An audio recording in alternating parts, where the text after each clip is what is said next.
resists instead of freely yielding. Childbearing becomes painful. And the multiply mandate now carries a sense of suffering. Death enters the picture. And the fill the earth mandate is shadowed by the reality that everything dies. Man is driven from the garden, the place of where God's presence was, or the place of God's presence. But here's what's most incredible. God didn't abandon the plan of working through the family.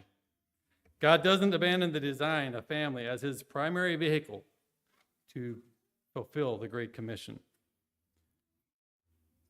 He continues to build through the family. Fast forward to Genesis 12, where he gave the promise to Abram, a man with no apparent prior relationship with Yahweh. I'm not sure why he chose Abram. Chosen purely by grace, I guess we could say, not because of anything Abram that we can discern from Scripture had done. And the promise he gives him is, I will make you a great nation. I will make you a great nation. I will bless those who bless you. In you, all the families of the earth will be blessed.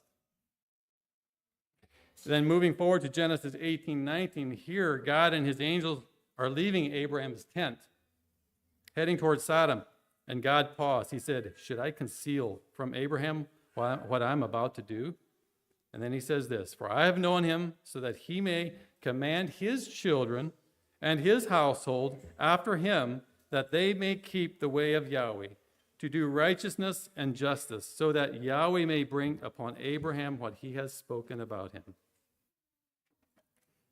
The way that God will fulfill his promise, the promise to bless all nations through Abraham, is through Abraham commanding his children and his household. It's through the family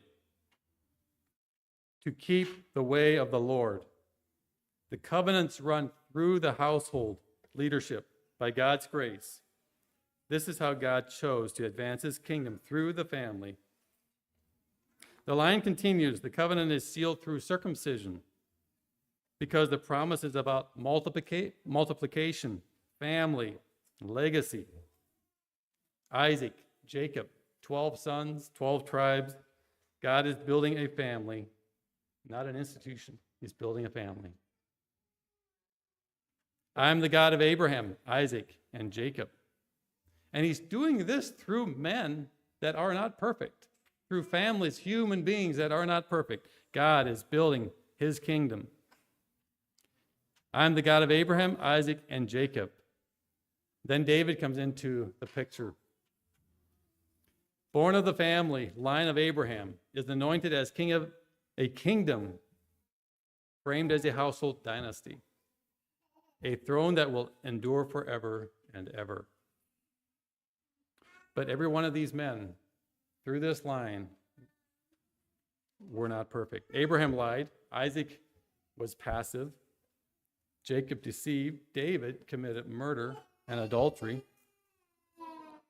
These men were broken. They were not perfect. They needed something more. So that's where Jesus comes into the picture. Paul describes him as detailed as the better Adam. Jesus obeys where Adam rebelled. He lays down his life to resist evil.